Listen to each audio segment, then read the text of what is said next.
kneel position, hips and knees hip width apart. One arm is going to cross over the body, the one you want to stretch, and then you get the other arm, you're going to bend it, and then you can pull with that bent arm over the elbow of the arm across the body, and you'll be able to really feel that stretch over sort of the posterior capsule of the shoulder joint. And then you can obviously swap sides and do it on the other side. And I'd hold this for about 30 seconds to a minute. So our next stretch is called thread the needle. So this stretches out the anterior capsule of the shoulder joint or the front aspect of the shoulder. So what you're going to do is you're going to have a wide leg stance. You're then going to interlock the hands like this, but behind the back. With straight arms into extension, you're then going to go forwards, bending forwards, so you can have a slight bend in the knees, because the point is not to stretch the hamstrings in this exercise, so you might feel it more in the hamstrings then. And then you're just going to let the arms drop and relax as far as they will go, and you'll feel it here in this anterior part of the shoulder joint. So our next stretch is called the sleeper stretch. So as you can imagine, it's in sort of a sleeping position to start with.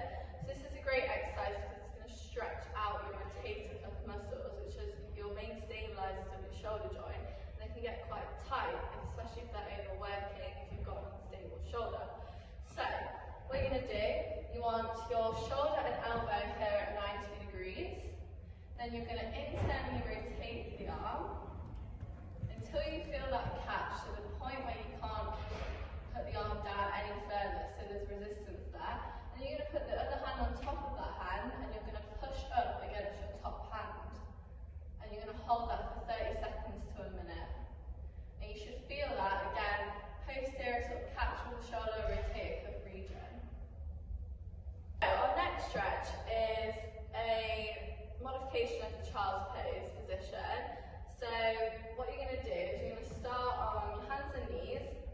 You're going to then flex the lumbar spine, so you're going to go bum to heels into that child's pose. You're going to put one hand on top of the other hand, and then you're actually going to rotate the whole torso to the sides of your stretch.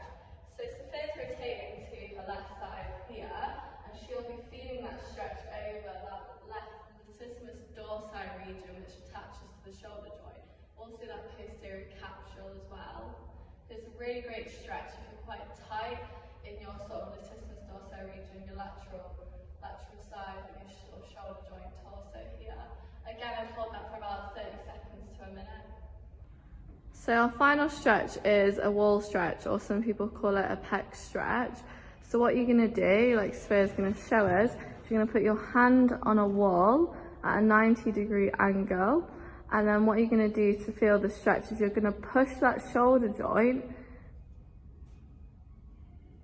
anteriorly, and she'll feel that stretch on the pectoral anterior region of the shoulder. So if you just point to where you feel it, if you hold that again for 30 seconds to a minute.